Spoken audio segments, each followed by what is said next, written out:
Halo guys, pada hari ini saya akan mempresentasikan tugas yang saya kerjakan dengan judul Global Ebusiness dan Kolaborasi.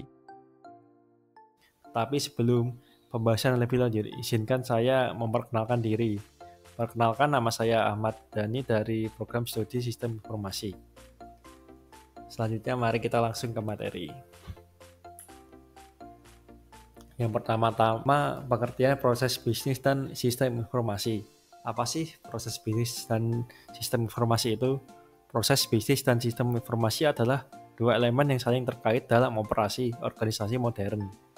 Proses bisnis adalah serangkaian langkah atau kegiatan yang dilakukan dalam organisasi untuk mencapai tujuan bisnis tertentu.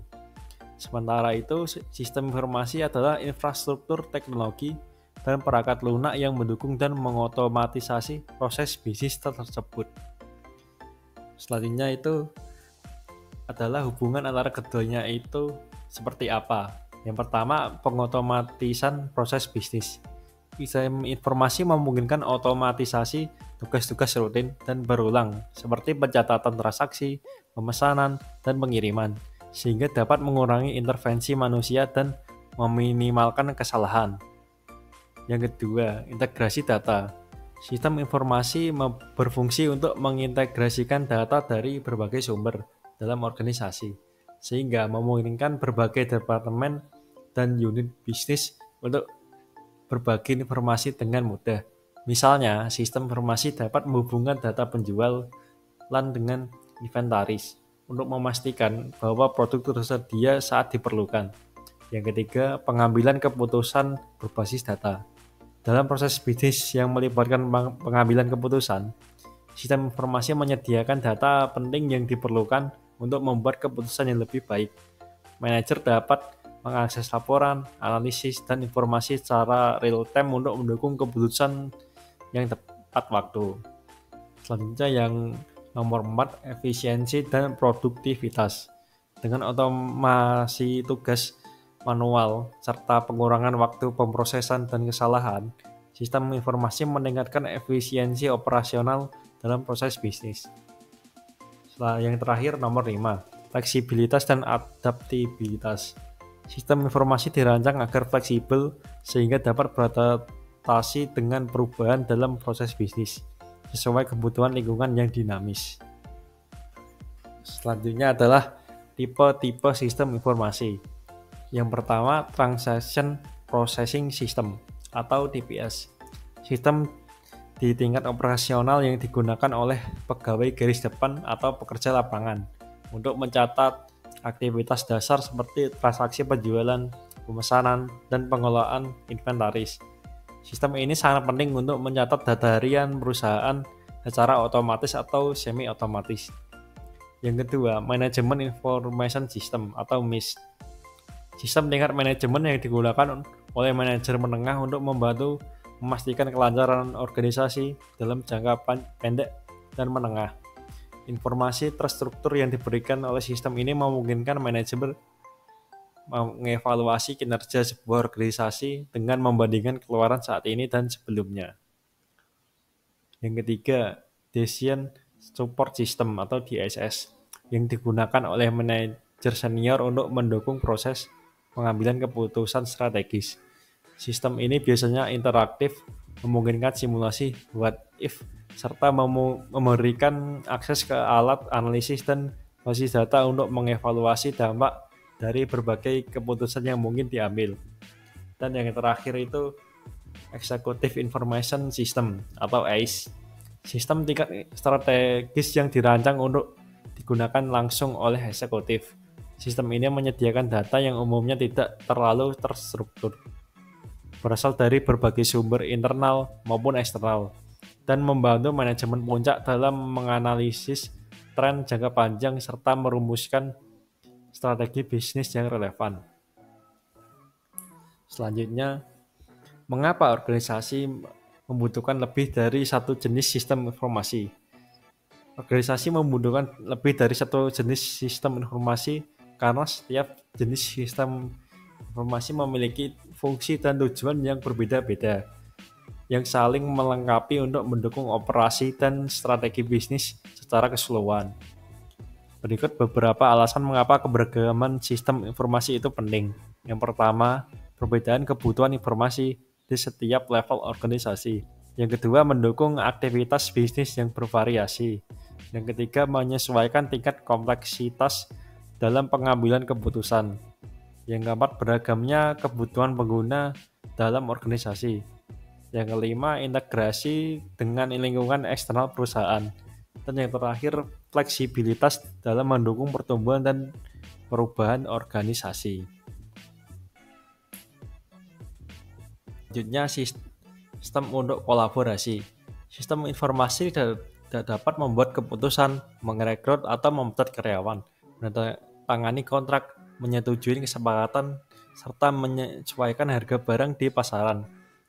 Sebagai tambahan terhadap sistem-sistem yang telah dijelaskan, organisasi bisnis memerlukan sistem khusus untuk mendukung kerjasama tim. Yang pertama, kolaborasi bisnis.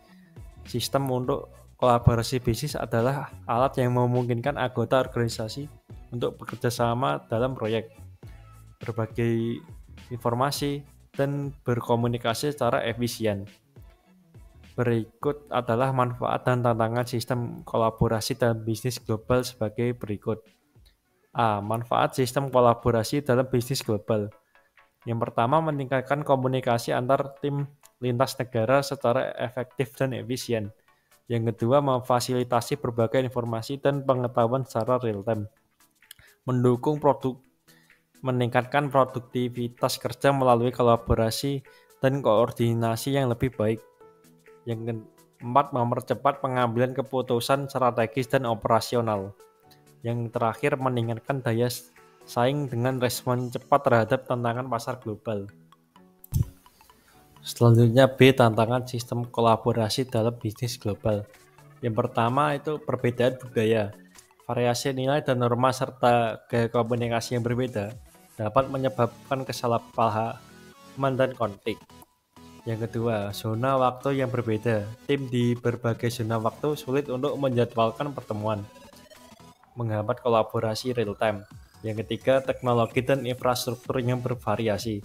Akses terhadap teknologi dan koneksi internet yang tidak merata dapat mengganggu komunikasi dan kerjasama. Yang keempat, hambatan bahasa. Ketidakpahaman bahasa dapat menyebabkan kesalahan interpretasi informasi penting.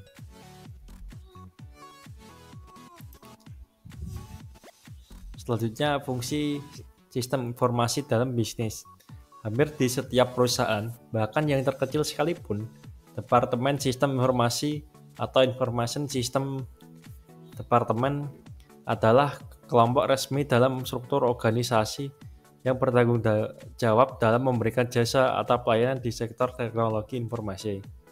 Departemen Sistem Informasi bertanggung jawab memelihara perangkat keras, perangkat lunak, penyimpanan data, dan jaringan yang mencakup keseluruhan infrastruktur teknologi informasi yang dimiliki perusahaan. Dalam Departemen Sistem Informasi, terdapat berbagai peran yang diisi oleh spesialis antara lain. Yang pertama, pemrogram atau programmers adalah spesialis yang dilatih mengenai hal-hal teknis secara mendalam yang menulis rangkaian perintah dalam suatu program komputer. Yang kedua, analisis sistem atau sistem analis melambangkan hubungan utama antara kelompok sistem informasi dengan seluruh kelompok lainnya dalam perusahaan. Yang ketiga, manajer sistem informasi atau information system managers adalah pemimpin dari tim pemrogram dan analisis, manajer proyek, manajer fasilitas, manajer telekomunikasi, atau spesialis database. Yang selanjutnya kontribusi sistem informasi terhadap keunggulan kompetitif bagi perusahaan. Yang pertama, meningkatkan efisiensi operasional melalui otomatisasi proses bisnis. Yang kedua, menyediakan informasi yang akurat dan real time sebagai dasar pengambilan keputusan yang strategis. Yang ketiga, mendukung inovasi produk dan layanan baru melalui analisis data pasar dan konsumen. Yang keempat, mengurangi biaya operasional dengan optimalisasi sumber daya. Yang kelima, meningkatkan kualitas layanan pelanggan melalui respon cepat dan personalisasi layanan.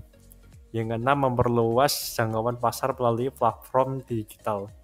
Yang ketujuh, meningkatkan kolaborasi internal dan eksternal perusahaan dengan sistem kolaborasi dan komunikasi yang terpadu.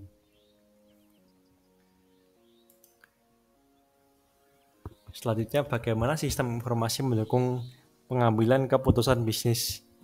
Cara sistem informasi mendukung keputusan bisnis itu antara lain seperti menyediakan data akurat dan real time. Yang kedua, melakukan analisis data dan informasi. Yang ketiga, mempercepat proses pengambilan keputusan. Yang keempat, meningkatkan efisiensi pengambilan keputusan. Selanjutnya, melakukan simulasi dan prediksi kondisi bisnis. Kemudian mendukung keputusan terstruktur maupun tidak terstruktur. Dan yang terakhir, mempermudah kolaborasi antar pengambil keputusan.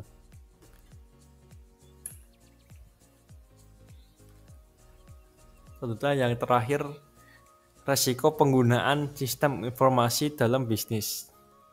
Yang pertama, serangan cyber, seperti serangan malware, ransomware, atau phishing, dan peretasan atau hacking yang dapat merusak data atau mencuri informasi. Yang kedua, kebocoran data, informasi sensitif dapat terungkap. Yang ketiga, ketergantungan pada teknologi, sistem yang mengalami kegagalan dapat berdampak pada operasional bisnis.